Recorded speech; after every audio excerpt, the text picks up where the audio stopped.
What if death is just a disease? Human beings are a disease. Humanity is a disease. And like every disease, it can be cured. The sick can be cured. Billionaires are betting billions to escape the one thing that equalizes us all: death. What would you want your legacy to read? World's oldest man. Amazon's Jeff Bezos is spending billions into a secretive new company, Altos Labs. I keep telling my biotech friends, hurry. The hell, guys? Come on. PayPal's co-founder Peter Thiel wants his body frozen until science can wake him again. Google's founders built Calico, a company with one mission: cure aging. And tech millionaire Brian Johnson has turned his own body into an experiment of Project Blueprint. None of us live forever, except Brian Johnson. They're not asking how to live longer. They're asking, why die at all? But wait, the real question is, how you can live forever. The answer is simple. If they can cheat death, so can you. Sure, it costs billions today, but tomorrow, pennies. Just like the first computer. Once the size of a room, now in your pocket. So, who will crack the code first? Jeff Bezos, funding an army of scientists to rewind the clock inside our very cells?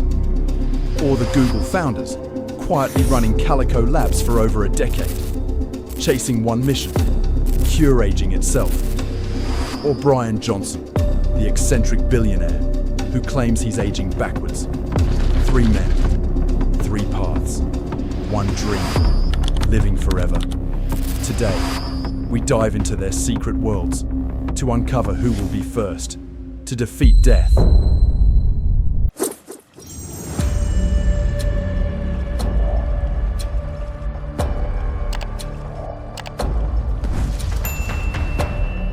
A human life is supposed to be simple. We are born, we grow young, we grow old, and then we die. That was the law of nature, until one man broke it. In 1962, a young British scientist, John B. Gurdon, did something that should have been impossible. He took the nucleus from a frog's cell, the tiny command center that holds all genetic instructions, and he placed it into another egg cell. The result? A brand new frog began to grow. The world didn't fully understand it then, but this was huge. John had shown that life could be copied. It was a spark, but sparks can start fires. 3 decades later, in 1996, scientists in Scotland stunned the world with a sheep named Dolly, the first mammal cloned from an adult cell. It was a genetic copy. Headlines screamed. Religious leaders protested. Philosophers panicked. Suddenly, John's crazy experiment raised terrifying questions. Was death still untouchable? Or could life itself be duplicated, like files on a computer? The world was stunned. If you can copy a sheep, what's next? Cats, dogs, or even human, the exact copy of you. And then the cloning race began. Cats were cloned. Dogs were cloned. Horses were cloned. Even camels. Today in South Korea or the United States, you can literally walk into a lab with money and walk out with a copy of your dead dog. Yes, cloning your pet is a business now, but humans were asking another question. Is my clone really me? Or it will be another human being. In fact, it will be another copy of you, but humans wanted to live forever as themselves, not as a clone. It was clear that cloning was not an answer to living forever. The real answer was to make sure that you live forever as you. And there was one man in Japan who was able to do just that. His name, Shinya Yamanaka.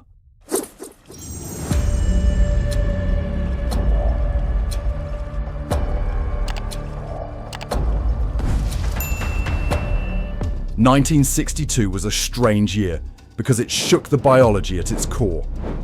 The same year John Gurdon copied life in England, a boy was born in Japan. His name, Shinya Yamanaka. Yamanaka became an orthopedic surgeon, but there was one problem. He wasn't very good. In fact, he was so bad that his colleagues gave him a cruel nickname, Yamanaka. In Japanese, it means failure doctor. Still, Yamanaka was happy, but then tragedy struck. His father died of liver disease. That single event flipped a switch inside him. The doctor who once wanted to heal bones now wanted to heal life itself. So Yamanaka abandoned surgery and became a full-time researcher. Years passed. Failure after failure. But Yamanaka didn't give up. And then, in 2006, he found something terrifying. He discovered he could take an old cell and press rewind.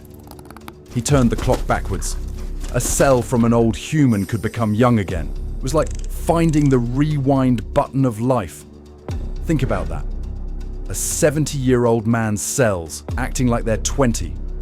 Not just looking young, but feeling and working young.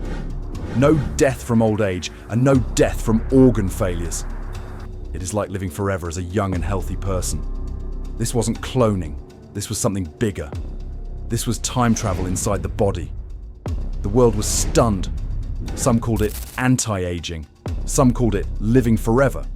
Some said it is better than cloning. However, one thing was clear.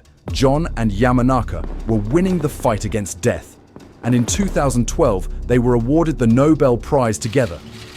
It was official. The science was real. The dream of cheating death was no longer fantasy. For the world, it was science.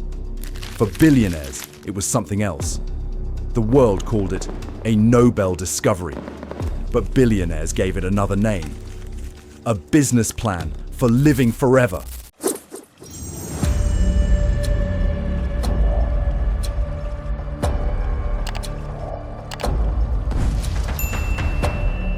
Jeff Bezos built the world's biggest store. He built rockets to touch the edge of space. But his boldest project is not about shopping or flying. It's about time. In 2022, Bezos poured millions into a new company called Altos Labs. Its mission was not small. It was simple and terrifying. To make humans live much, much longer. And at the heart of Altos Labs was none other than Shinya Yamanaka. The man who discovered how to rewind the clock of life was now leading Bezos's scientific army. The results of this research was astonishing. Old mice, given Yamanaka's time rewind treatment, lived longer and healthier. Cells from skin could be turned into heart cells, eye cells, even brain cells. Blind mice had their vision restored. It wasn't just theory anymore, it was real. Here is the example of the science behind Yamanaka's discovery. We human are born when a sperm meets an egg, and they both become one cell called zygote. This zygote is the ultimate first stem cell that has all the secret of life. It can make a whole human. In the first 4 days, this first stem cell divides into multiple cells that are capable of making two things: a human baby and a system that can feed human baby in mother's belly. Around the 5th day, the cells that are bound to become baby are turned into embryonic stem cells. These tiny embryonic stem cells have the power to become anything. The cells of our eyes, our skin, our brain, our heart, even our bones and blood. In short, they can turn into every cell that makes us human. Now, with the time rewind treatment of Yamanaka, a skin cell taken from a 70-year-old patient can be rewind back to its embryonic stem cell stage. The stage of 5 days old cell when cell became human baby, and at this stage, these cells can be converted into eye cell, or heart cell, or even brain cell. And that is how the blind mice in experiment is able to see. The old mice has become young. But the real question is, if it works for mice, could it work for us? Yes. This miracle is happening. Altos's scientists can take a skin cell from your hand and turn it into a young stem cell, and then into anything. A heart cell, a neuron in your brain, even the cells of an eye. Already, this science is being used to cure blindness. People who could not see can now read, can now see their loved ones again. Tomorrow it could heal your hearts, replace failing organs, and even reverse aging itself. Altos isn't just a company, it is a new kind of hope. Hope that one day you will live longer and healthier, with bodies that refuse to grow old. For Bezos, this is more than money. This is personal. He is not investing in gadgets, he is investing in time, billions, to buy more moments of life. But while Jeff Bezos of America and Yamanaka of Japan are working to master this switch inside the cell that can turn back the aging clock, China has done something far more crazy. China is not just turning the clock back. China is trying to switch aging off completely. Imagine staying young, strong, and healthy without ever growing old.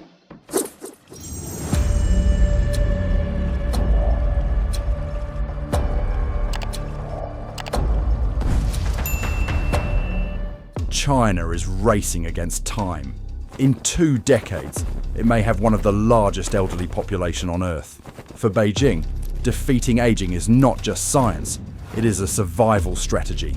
The bill of keeping the people young and healthy is less than the bill of having old age population. And unlike Silicon Valley startups, China is moving with government muscle, national labs, and the weight of 1 billion people behind it. In 2021, Chinese scientists ran a daring experiment.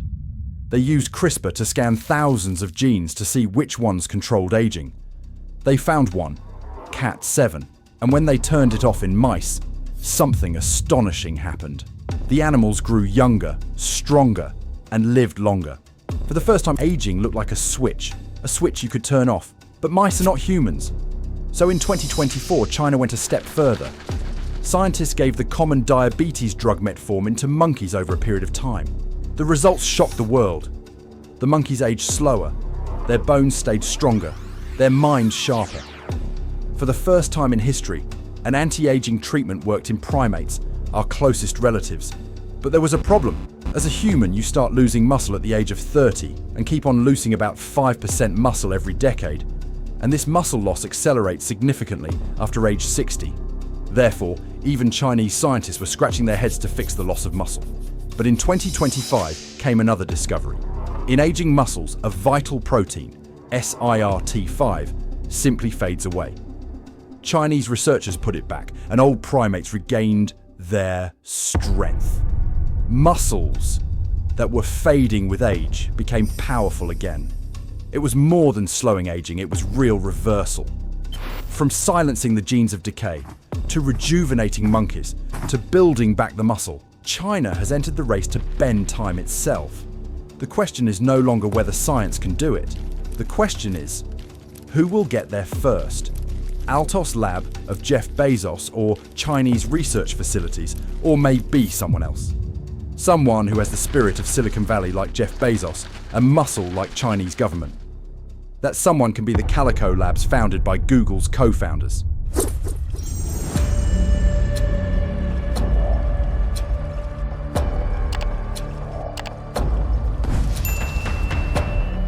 Google is the biggest search engine in the world.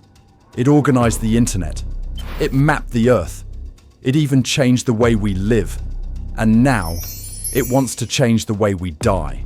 In 2013, Google's founders, Larry Page and Sergey Brin, announced something unusual, a new company to tackle humanity's oldest enemy, death. They called it Calico, short for California Life Company. Its mission? Simple to say, impossible to imagine. Defeat aging, defeat death. Google has the muscle like Chinese government and spirit of Silicon Valley. Therefore, Calico promised to use Google's greatest strength, data. Every heartbeat, every genetic code, every disease pattern, all collected, all analyzed, all decoded by powerful algorithms. The goal was clear. Find the secrets of aging and stop it at its source. Billions of dollars flowed in. Top scientists were recruited. The world held its breath. Would Google really become the Google of immortality? But then, silence. Calico became a mystery. Unlike other tech projects, it shared almost nothing with the public. Years passed, and people began to ask, is Calico hiding a miracle or hiding a failure? Some insiders say Calico has struggled. That studying aging is far more complex than even Google imagined. Others believe breakthroughs are happening behind closed doors, but the world isn't ready to know. But here's the truth. After more than a decade, Calico has not yet delivered a miracle. But two of the most powerful men in technology have not given up. Their money, their minds, and their machines are still hunting for the secret to eternal life. To many, Calico feels like a quiet giant, full of brilliant minds, but still searching for its first big breakthrough. So, has Google found the cure to aging? Not yet. But there is progress. There is promise. And they have given science powerful new tools, data, and hope. And in the race against time, even small steps matter. But when a giant like Google looks like failing or lacking in result, there is one millionaire who is giving reliable results and data by turning himself into an experiment. His name is Brian Johnson, and his mission is called Project Blueprint.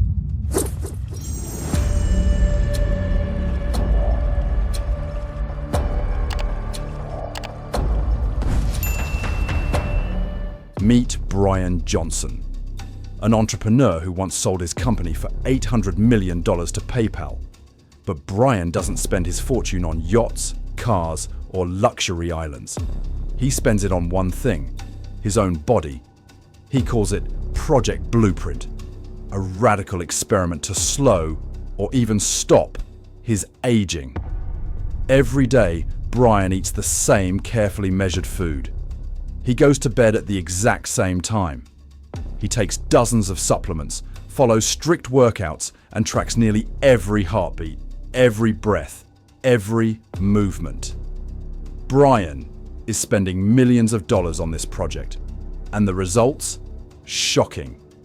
Doctors say his heart is like an 18-year-old's, his skin like a man in his 20s, his fitness like someone half his age. Brian is 48, but biologically, parts of his body are decades younger. The world is divided. Some see Brian as a pioneer, a man willing to test the future on himself. Others see him as extreme, even obsessive. But love him or hate him, he has proven one thing. Aging can be measured, tracked, and maybe controlled. For Brian, it's not just about himself. He believes his blueprint could become a map, a system that anyone could follow to stay younger, healthier. Not just billionaires, not just scientists, but everyone, including you. But as Brian rewinds his own body, other billionaires are taking a very different path. Not slowing down time, not reversing it, but freezing it. They believe death can be paused, and that one day, the frozen will rise again.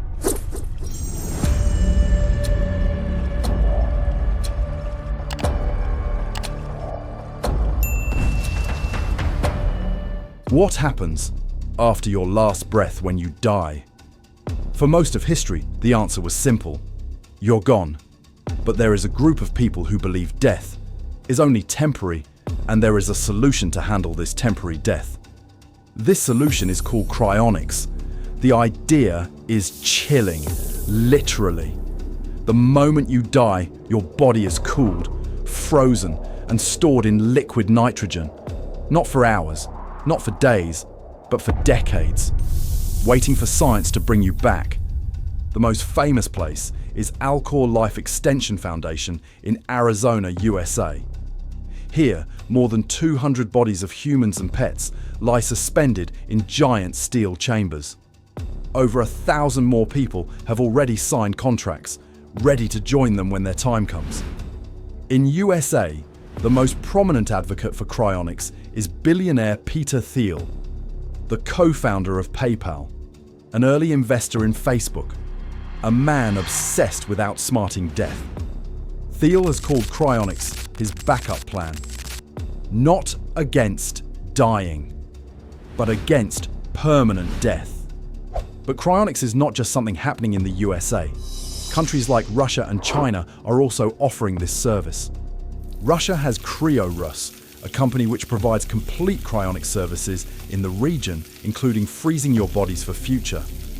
Similarly, China has the Shandong Yinfeng Life Science Research Institute, providing the similar services of preserving bodies and organs for future. Even countries like Japan, which do not yet have their own cryonic storage facilities, still provide access to cryonics by partnering with international providers. These billionaires strongly believe that one day, medicine may be advanced enough to repair damaged cells, to reverse aging, to cure diseases we can't even imagine today. And when that day comes, those who were frozen may wake again, to live in a future they never thought they'd see. But not everyone believes. Most scientists say freezing destroys the body, that ice crystals tear cells apart, that revival is impossible. To critics, cryonics is not science, it's hope in a freezer. And yet, inside these tanks, men, women, even children are waiting for tomorrow, waiting for a second chance, waiting for a world that may never come. Is cryonics madness, or the greatest gamble of all time? No one knows. But we know one thing. Immortality, also known as living forever, is promised to mankind not by science, but by something bigger than science.